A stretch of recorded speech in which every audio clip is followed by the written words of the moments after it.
14 जून 1911 आज से करीब 110 साल पहले इटली के रोम शहर से जेनेटी नाम की एक ट्रेन चलती है। एक नई नवेली ट्रेन जिसे पहली बार पटरियों पर लाया गया था। अब क्योंकि इस ट्रेन का ये पहला ट्रायल था तो इसे यादगार बनाने और अपनी ट्रेन का प्रचार करने के लिए कंपनी फ्री ट्रायल देती है और 100 ऐसे यात्रियों को चुनती है जिन्हें इस ट्रेन पर फ्री यात्रा करने का मौका दिया जाता है। फ्री खाने पीने से लेकर गंतव्य तक जाना और फिर यात्रियों को वापस भी लाना, सब कुछ इस ट्रेन में फ्री था। 100 यात्री और 6 स्टाफ मेंबर सहित कुल 106 लोगों वाली इस ट्रेन में एक इंजन और 3 डिब्बे लगे हुए थे। ये ट्रेन रोम से रवाना होती है और इस तरह एक यादगार यात्रा की शुरुआत हो जाती है। कुछ घंटों का समय बीतता है और एक ठीक ठाक दूरी भी तय हो जाती है। ट्रेन के बाहर और भीतर सब कुछ बढ़िया चल रहा होता है क्योंकि एक तो पहली यात्रा और ऊपर से वो भी फ्री ट्रायल। ऐसे में ट्रेन में मौजूद सभी यात्री बेहद खुश होते हैं। वहीं ट्रेन का स्टाफ भी लोगों की भरपूर सेवा करता है। जेनेटी नाम की ये ट्रेन अपने गंतव्य की ओर तेजी से आगे बढ़ती जाती है, जिसे जाते हुए कई लोगों ने अपनी आंखों से भी देखा था। यहाँ तक तो सब कुछ ठीक था, लेकिन इसके तुरंत बाद वो हो जाता है जिसे सुनकर आप सब हैरान रह जाएंगे। जेनेटी के रास्ते में अचानक एक सुरंग आती है जिसका नाम था लोम्बार्डी टनल। वो सुरंग जिसकी लंबाई 1 किलोमीटर थी। अब यहाँ होता ये है कि ये ट्रेन इस सुरंग के अंदर तो जाती है, लेकिन दूसरे छोर से ये कभी बाहर निकलती ही नहीं है। इसके अंदर जाते ही एक 3 डिब्बों वाली ट्रेन हमेशा के लिए गायब हो जाती है, जो ना तो तब ढूंढने पर मिलती है और ना ही इसका पता आज 110 सालों के बाद भी लग पाया है। जी हाँ दोस्तों, जिस तरह आपको हैरानी हुई है, ठीक उसी तरह उन लोगों को भी हुई थी जो इस ट्रेन का बेसब्री से इंतजार कर रहे थे। वो लोग जिन्होंने इस ट्रेन को सुरंग तक जाते हुए देखा था, वो लोग जिन्होंने इस ट्रेन को हरी झंडी दिखाकर आगे पास किया था। जब कई घंटों तक उन्हें इस ट्रेन के बारे में कुछ भी पता नहीं चला तो हर तरफ एक हड़कंप मच गया और ये बात समूचे इटली में आग की तरह फैल गई कि 106 लोगों वाली एक ट्रेन लोम्बार्डी नाम की एक सुरंग में गायब हो गई है। इस घटना के तुरंत बाद इसकी जांच शुरू कर दी गई क्योंकि 1 किलोमीटर की सुरंग को पार करने में अब ट्रेन को 1 दिन से ऊपर का समय बीत चुका था, जिसका केवल एक ही मतलब था कि जेनेटी किसी हादसे का शिकार हो चुकी है और उसके साथ असल में क्या हुआ है ये जानना अब बेहद जरूरी था। सभी का शक रहस्यमयी सुरंग पर ही था, तो सुरंग के चप्पे चप्पे को छाना गया। लोगों को शक था कि कहीं सुरंग में कोई गहरी खाई या खुफिया रास्ता तो नहीं है जहां ट्रेन रास्ता भटक कर चली गई हो और दुर्घटनाग्रस्त हो गई हो। लेकिन आपको जानकर आश्चर्य होगा कि ना तो उस सुरंग में ऐसा कोई खुफिया रास्ता मिलता है और न ही ट्रेन का कुछ पता चलता है। धीरे धीरे समय यूं ही निकलता जाता है और जब जांच का कोई नतीजा नहीं निकलता और ट्रेन का कोई भी सुराग नहीं मिलता तो ये बात मीडिया में पहुंच जाती है, जिसमें इटली की अच्छी खासी बदनामी होती है क्योंकि उसके 106 नागरिक रहस्यमयी रूप से गायब हो गए थे, जिनका पता लगाने में इटली अब तक नाकाम था। हालांकि मीडिया की इस बदनामी ने इटली को एक उम्मीद की किरण तब दी जब मैक्सिको के रहने वाले 2 व्यक्ति अचानक से सामने आते हैं और ये दावा करते हैं कि वो लोग इस यात्रा का हिस्सा थे, लेकिन टनल से पहले ही वो लोग ट्रेन से कूद गए थे। वजह थी एक घना और काला सफेद धुआं और अजीब सी कुछ आवाजें जो ट्रेन के टनल में जाने से ठीक पहले उन्हें दिखाई और सुनाई दी। तो ऐसे में वो दोनों घबरा गए, जिसके कारण उन दोनों ने चलती हुई ट्रेन से छलांग लगा दी और किस्मत से वो दोनों बच भी गए क्योंकि धुएं के चलते ड्राइवर ने ट्रेन की स्पीड को कम कर दिया था। हालांकि वो लोग कूदने में तो कामयाब जरूर हुए थे, लेकिन इसके चलते उन्हें काफी चोटें भी आई और ये कई घंटों तक वहाँ बेहोश भी पड़े रहे, जिसकी वजह से उन्हें कुछ भी मालूम नहीं था कि उस ट्रेन के साथ क्या हुआ।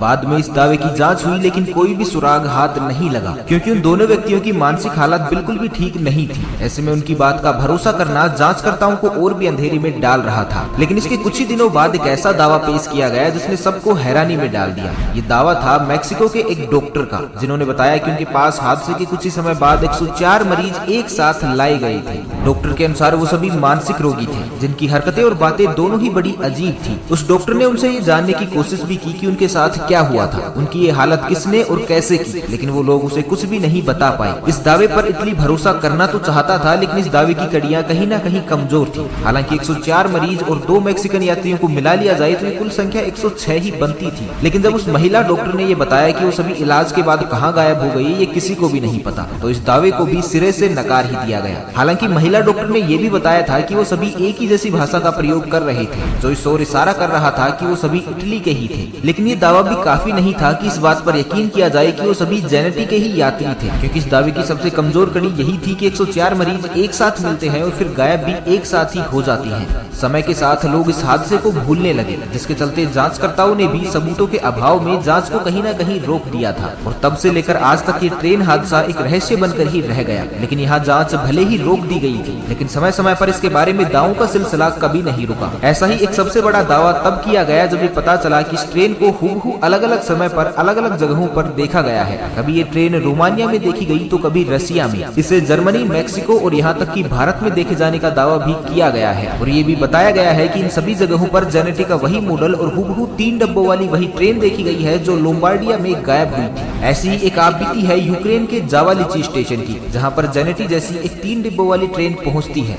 रात का समय था और स्टेशन भी बेहद छोटा था, जहां केवल उस समय एक ही व्यक्ति मौजूद था और वो था स्टेशन का मास्टर, जिसके द्वारा बताया गया कि उन्होंने इस ट्रेन को अपनी आंखों से देखा है, जो बिना पटरी और बिना किसी टाइम टेबल के स्टेशन पर आती है और फिर स्टेशन को पार भी कर जाती है। पहले तो उन्हें लगा कि उन्हें कोई धोखा हुआ है, लेकिन जब वो गौर से देखते हैं तो वो सचमुच की एक ट्रेन ही थी जो हूबहू जेनेटी जैसी ही दिखती थी। लेकिन फिर बाद में ये ट्रेन आगे बढ़ते बढ़ते पहाड़ों में कहीं खो जाती है। ये देख स्टेशन मास्टर बेहद घबरा सा जाता है और इसकी जानकारी स्थानीय अधिकारियों को देता है। लेकिन जब इसकी जांच होती है तो पता ये चलता है कि वो जगह जो स्टेशन मास्टर ने बताई थी वहाँ एक इटालियन कब्रिस्तान था, जहाँ करीब 2000 से ज्यादा सैनिक दफन थे। हालांकि इस रहस्य के पीछे का रहस्य तो कभी नहीं खुल पाया, लेकिन इस व्यक्ति ने ट्रेन का जो हुलिया बताया उसने सबको हैरान जरूर कर दिया, क्योंकि उसने जो ट्रेन का हुलिया बताया था वो हूबहू जेनेटी से मिलता था, जिसके बारे में उस स्टेशन मास्टर ने कभी भी और कुछ भी नहीं सुना था। इसी तरह का एक दावा मैक्सिको से भी किया गया कि जब मैक्सिको में इस ट्रेन को देखा गया तब समय था साल 1840, मतलब जेनेटी ट्रेन के स्वरूप में आने से भी करीब 71 साल पहले ही ये ट्रेन मैक्सिको में देखी जा चुकी थी,